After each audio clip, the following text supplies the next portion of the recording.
সন্তান বাহিরে যাওয়ার সময় অবশ্যই তিনটি দোয়া পরে তাকে ফু দিয়ে দিবেন। আমাদের অনেকের সন্তান স্কুল কলেজ বিভিন্ন জায়গায় যায়, অনেক মায়েরা এ সময় কি পরে ফু দিয়ে দিবে সন্তানকে?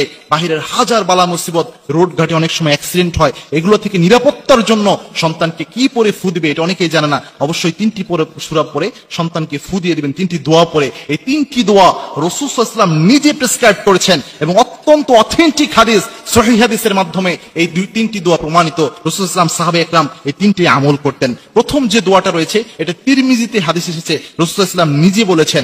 আল্লাহর হাবিব সাল্লাল্লাহু আলাইহি ওয়াসাল্লাম বলছেন, যখন তোমাদের কেউ ঘর থেকে বের হয় তখন যেন ওই ব্যক্তি পড়ে বিসমিল্লাহি তাওয়াক্কালতু আলাল্লাহ ওয়ালা হাওলা ওয়ালা কুওয়াতা ইল্লা বিল্লাহ।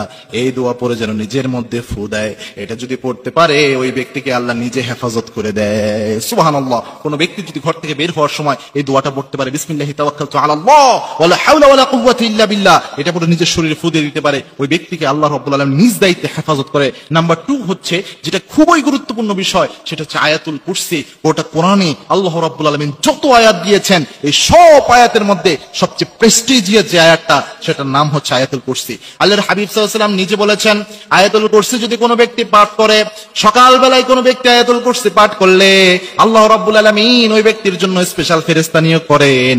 সারা দিন ওই ব্যক্তির পাহারাদার হিসেবে ওই ফেরেশতাকে আল্লাহ নিযুক্ত করে দেয়। সুবহানাল্লাহ। অর্থাৎ ওই ফেরেশতা ওই ব্যক্তির প্রোটেকশনের দায়িত্ব আল্লাহ রাব্বুল আলামিনের পক্ষ থেকে নিয়ে নেয়। সুতরাং আয়াতুল কুরসি খুবই গুরুত্বপূর্ণ বিষয় এবং একজন মুমিন হিসেবে, অ্যাজ এ মুমিন, অ্যাজ এ মুসলিম, আয়াতুল কুরসি সবচেয়ে বড় অস্ত্রের মধ্যে একটি অস্ত্র আয়াতুল কুরসি। এটা সবার জানা উচিত। 2 নম্বরে যেটা পড়বেন সেটা হচ্ছে আয়াতুল কুরসি। নাম্বার 3 যে দোয়াটা পড়বেন, এটা আবু দাউদ শরীফে হাদিস এসেছে, 3 বার সকালে পড়তে হবে, 3 বার সন্ধ্যায় পড়তে হবে। রাসূল সাল্লাল্লাহু আলাইহি ওয়াসাল্লাম নিজে নিজের শরীরে এটা পরে ফু দিতেন। আল্লাহর হাবিব সাল্লাল্লাহু আলাইহি ওয়াসাল্লাম বলে দিয়েছেন, কোন ব্যক্তি যদি সকালে 3 বার এবং সন্ধ্যায় 3 বার পড়তে পারে, বিসমিল্লাহিল্লাযী লা ইয়াদুররু মা ইসমিহি শাইউন ফিল আরদি ওয়ালা ফিস সামা ওয়া হুয়াস সামিউল আলিম, এই দোয়া যদি সকাল সন্ধ্যা 3 বার করে পড়তে পারে, ওই ব্যক্তিকে আল্লাহ রাব্বুল আলামিন নিজে হেফাজত করে দেয়। সুবহানাল্লাহ। অর্থাৎ সকালে 3 বার কেউ যদি এই দোয়া পড়তে পারে, আবার সন্ধ্যায় পড়তে পারে, ওই ব্যক্তির প্রোটেকশনের দায়িত্ব স্বয়ং আল্লাহ নিয়ে নেয়। সুতরাং আমাদের যাদের সন্তান ঘর থেকে বের হয়ে যায়, বাবা মার উচিত এই দোয়াগুলো পড়ে ফু দেওয়া। আর মনে রাখবেন,